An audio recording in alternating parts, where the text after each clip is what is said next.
BNP chairperson Begum Khaleda জিয়ার শারীরিক অবস্থা স্থিতিশীল রয়েছে। এভারকেয়ার হাসপাতালের সামনে আছেন সহকর্মী মনিরুল ইসলাম মিন্টু। বেগম খালেদা জিয়ার স্বাস্থ্যের সর্বশেষ তথ্য জানতে আমরা তার সঙ্গে সরাসরি যুক্ত হচ্ছি। মিন্টু, জোবাইদা রহমান গিয়েছেন সেখানে বেগম জিয়ার খবর নেয়ার জন্য। এখন সেখানে কি অবস্থা এবং বেগম জিয়ার যিনি ব্যক্তিগত চিকিৎসক রয়েছেন তিনি কোনো ব্রিফিং করবেন কিনা সর্বশেষ জানাবেন আমাদের।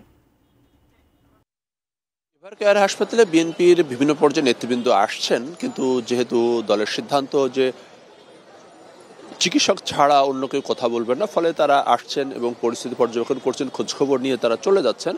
এবং এর আগে আসলে বিভিন্ন রাজনৈতিক দলের শীর্ষ নেতারাই বেগম জিয়ার শারীরিক অবস্থা খোঁজখবর নেওয়ার জন্য এসেছিলেন।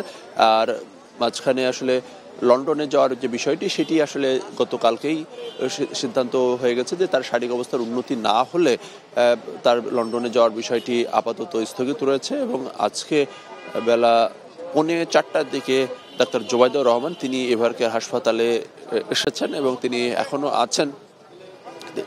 এখন মূলত তিনি যে মেডিকেল বোর্ডের যে অন্য সদস্য তাদের সঙ্গে করে নিয়ে তিনি এই যে চিকিৎসার যে কার্যক্রম সেটি আসলে তদারকি করছেন।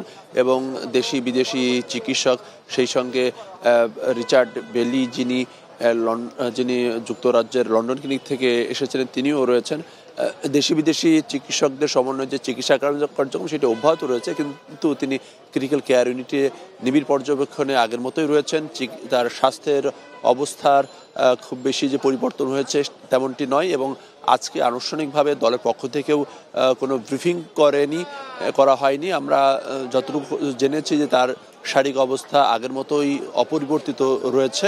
এবং আপনি জানেন যে আজকে থেকে আসলে বিএনপি যে তাদের যে রাজনৈতিক এবং নির্বাচনী যে কার্যক্রম সেটিও শুরু করে দিয়েছে। এবং আজকে দলের ভারপ্রাপ্ত চেয়ারম্যান তারেক রহমান তিনি ফার্মগেটের যে কৃষিবিদ ইনস্টিটিউটের সেখানে দেশ গড়ার পরিকল্পনার যে কার্যক্রম সেই কার্যক্রমে বক্তব্য রাখেন। তবে সেই কার্যক্রমে মূলত দেশ গড়ার ক্ষেত্রে বিএনপি কী করবে সেই বিষয়গুলো নিয়ে তিনি কথা বলেছেন। তবে বেগম খালেদা জিয়ার শারীরিক অবস্থা কিংবা তিনি দেশে ফিরবেন কবে সেই বিষয়টিগুলো আসলে তিনি তার বক্তব্যে উল্লেখ করেননি। তো এভারকেয়ার হাসপাতাল থেকে এই হচ্ছে মোটামুটিভাবে বেগম খালেদা জিয়ার বিষয়ে সর্বশেষ অবস্থা। তার শারীরিক অবস্থা অপরিবর্তিত রয়েছে এবং ডাক্তার জোবাইদা রহমান তিনি এভারকেয়ার হাসপাতালেই এখন রয়েছেন।